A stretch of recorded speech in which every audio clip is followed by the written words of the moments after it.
Hi guys, thank you for tuning in again. And I know I haven't done any videos for a long time, but I'm going to do one every now and again, quite frequently from now on. That's a promise. So today I'm showing you how to make a vintage fabric rose. So these are the roses I've made previously. They're made out of cotton and linen fabric mixture between like 50% cotton and 50% linen fabric. I like to use natural materials, so they always absorb the paint much better, and they absorb the coffee staining that I'm going to use today. So these are the roses. I've also done some of these pom-poms.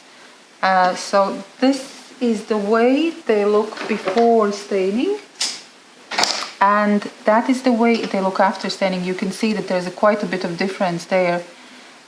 Also, this lovely cotton lace, which is quite nice and dainty. So this is it after staining, and you can see that it has shrunk a little.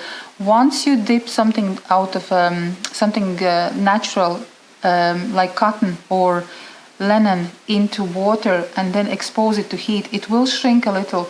It has changed the shape as well, because I did want to make it look a little bit more vintage. That's a linen fabric that I've also coffee stained and applied a little bit of paint. And that's another fabric that I've just coffee stained and dried naturally. Everything else has been baked in oven. All these little pieces have been baked in oven. What you need for the project is you need hot water. You need about 1 glass of hot water. You need 1 teaspoon of vanilla extract, and you also need 1 teaspoon of almond essence. You need paint. The name is, it's flesh color, flesh. Need needle, thread.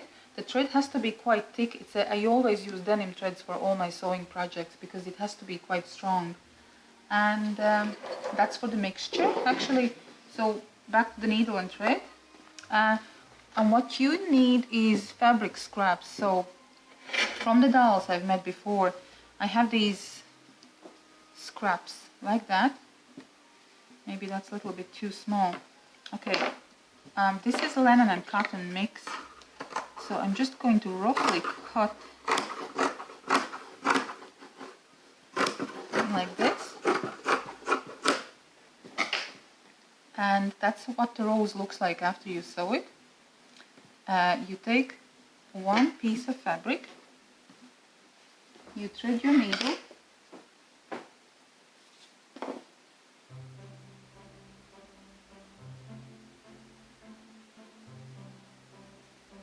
sometimes quite tricky because the thread is quite as denim threads are, they're quite thick, so you have to make sure to get needle with eye big enough to be able to thread it. I usually keep just 1 layer because for these roses you don't need it layered, like doubled up. Let the thread run, and so you take your fabric and you'll also need these little pins I forgot to mention. Hope you have them. So then you try to make sure that the center of the rose looks like an actual rose. You start twirling it up. Now, if you're not happy with the way it looks, at any stage you can go back, you can open it up because you haven't stitched anything to this point yet. Then you start twisting the fabric like this. See, you have it doubled up. You start twisting the fabric to create this kind of rose petal appearance. Don't worry about these. The rougher the rose looks, the better, because that's what I'm trying to. So you keep turning, hold on to the bottom. This is what the bottom looks like, but it's completely loose. So once you let both hands go, it will just disappear. Now, it doesn't have to be at this stage completely doubled up. So you keep turning it, hold it with 1 hand at all times. So then you turn it again. Now this may take a good few attempts because it took me a good few attempts the first time I made them. I just had this idea in mind and I said I'll give it a go, and it worked. So then when you just keep kind of turning it around like that, so it doesn't have to be perfect. Nothing is perfect in nature. I think I'm happy with this. So now this is what it looks like. You can do your adjustments. So it does look like a rose. And then take your pins, very sharp pins, and just prod it right through if you can. If the rose is bigger, halfway in. And do the same from the other side as well. And you can do it from all four sides. Make sure that you don't lose the center. The center has a tendency of popping in because it's not secured yet. Okay, so 3 sides and 4 sides. So this is how it looks from one side and from the other side. Okay, then take your threaded needle and start sewing, and make sure you put a knot at the end so it doesn't just run through. So you can have a look, you can start putting your needle right through all the layers, then check it at the front so you don't actually see the needle coming through. And you can start removing these one by one when you are fully sure that all the layers have been caught. Okay, pull it through, but let it out a little bit looser because it will be pulling automatically all the layers together. So then go back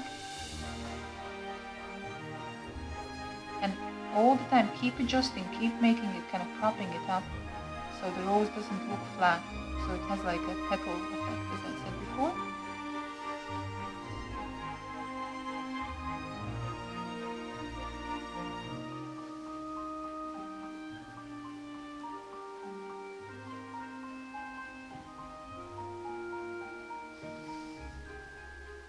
See, it pulls kind of too tight. You just pull it back, prop it up,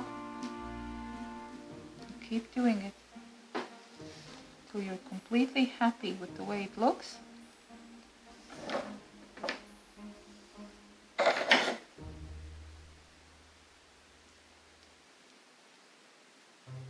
And then start removing these when you're sure that everything is secured, everything is together. You can pull the petals apart just to have a look inside.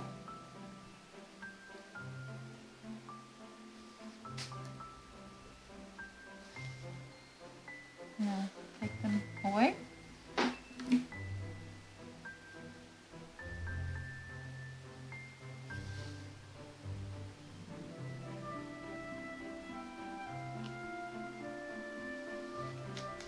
When you're happy with the way it looks at the front, you can cut this little piece sticking up. Make sure you don't cut your thread that's secured everything, because then things will fall apart. And you can just run over a few times with the needle and thread, just to make sure that you have it secured, okay?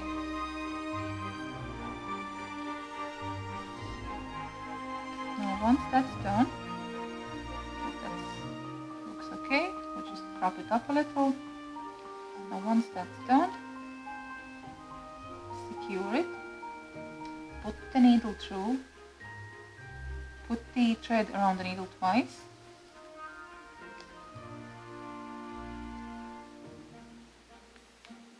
pull it through, and just in any place and out elsewhere. Put it up. Now you're ready for your staining mixture. I have these two done. So I used a thicker material for this rose here because I just had it. So this is the material. It's actually linen and cotton, but it's just thicker material. And this one that I've just done is finer material. It's linen and cotton mixed again, but you can use just pure linen or pure cotton. even poly cotton if you want, but with poly cotton it's much harder to get through with the needle because it's not as nice material. It's much more dense because of the polyester mix. So then you mix your water, 1 glass of hot water.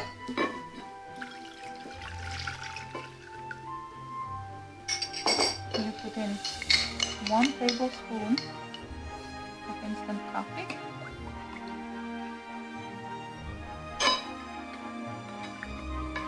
And just keep mixing it until all the granules are dissolved. Then 1 teaspoon, I don't actually have a teaspoon, but I know my measurement. So that's 1 teaspoon of almond oil. It's almond essence. It's just for a lovely, pleasant smell. And 1 teaspoon of vanilla extract. Well, maybe have a teaspoon and a half.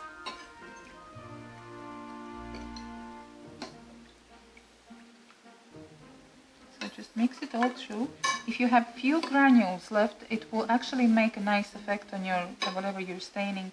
I'll also throw in some of these pom-poms. You can just throw them straight in. Or maybe cut some other colors as well.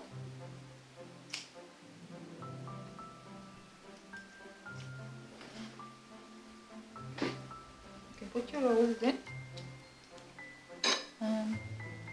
The cotton lace.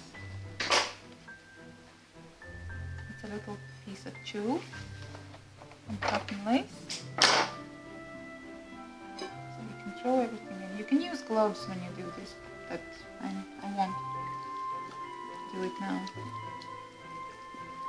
So you have to make sure that everything is well absorbed with this mixture. So that's you're ready to bring it to your oven. You'll have to bake it in the oven for as long as it takes to achieve your desired look. Now what you do with roses, you take them out, you prop them up again because they'll be gone completely flat. You're gonna prop them up, prop the little leaves up. You take your pink paint, your flesh color, take a little bit of paint. I don't use brushes for this because I feel that the finger is always doing a better job. And just apply little bits of this paint, not all of it. You can even take a smaller amount on your finger. So you take a little bit and you just put it on the edges. If you feel that you want to cover more area, you do that. You go for it.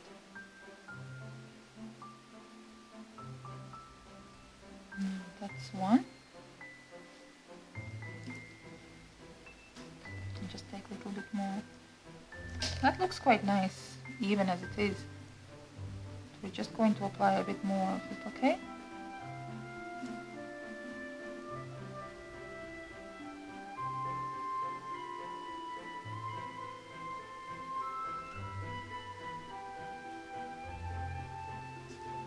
Oh, and if you want, you can apply some of the paint on your lace as well.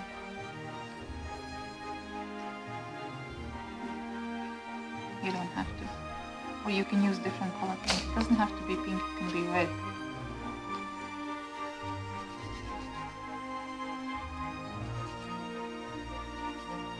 And just press it in your fingers so it's not like in any one spot in particular. Just keep rubbing it in like this so it spreads, I wouldn't say evenly, but just in a few different parts. So that's what it looks like now, okay? So we're back in the kitchen, and to bake your roses, you need 2 sheets of parchment paper or baking paper. So you put them into preheated oven on your little 100 degrees centigrade or about 180 or 100 or near to 200 Fahrenheit, and my oven is a fan operated oven. So you put them in there and you position your roses and your fabrics. Whatever you're staining, you can just position them there. It doesn't have to be perfect, just to get that nice vintage look. And remember that your fabric, if you're staining fabric, if you it will create like extra dark lines if you keep the fabric crunched up like I've done here. And your roses. Now I'm going to close it and leave it there for half an hour, but every now and again I'll just keep checking through the glass. So 100 degrees or 180 Fahrenheit or near to 200. And half an hour, I'll just set the timer for half an hour.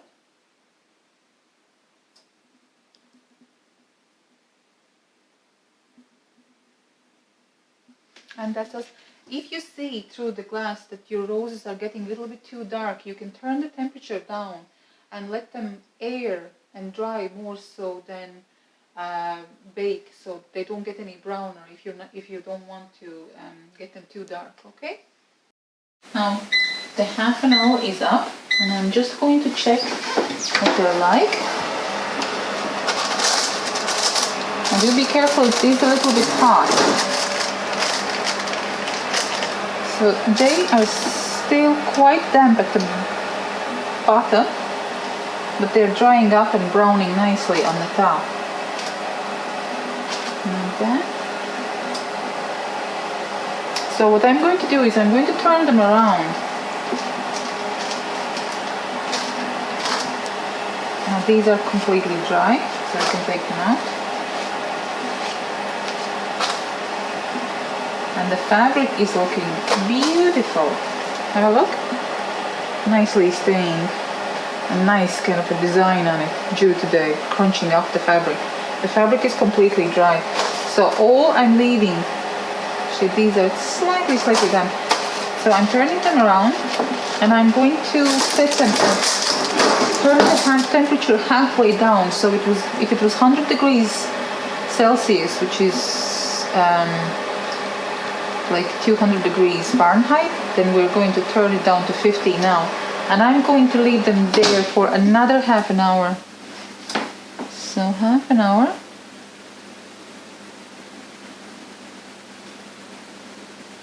Approximately, but they just keep checking them all the time.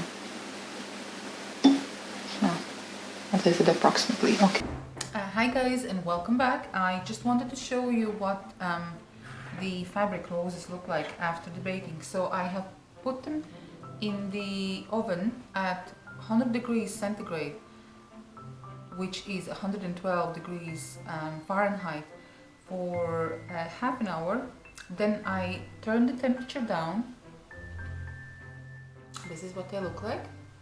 So then I turn the temperature down to 50 degrees centigrade after the half an hour. I turn, and that's what is it now? It's 70 degrees Fahrenheit. And bake them for another half an hour and then half an hour more. So this is what my roses look like. I did turn them after the first half an hour in the oven. They're nice, they're brown, they're not too brown. If you want, you can sand them down a little.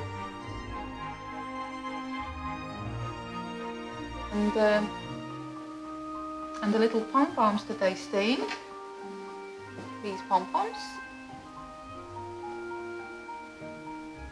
I used the blue ones for my other bunny that I made, that I thought went really well with his new outfit. So that's my bunny, real prim bunny, very cute. So that's all. I hope that the roses work out for you and they're as successful for me as they are for you. If you are interested in any of my items, please visit my Etsy shop at Unique Crafts, Aiga Mio B, which is, you can click on the link below, or check out my website at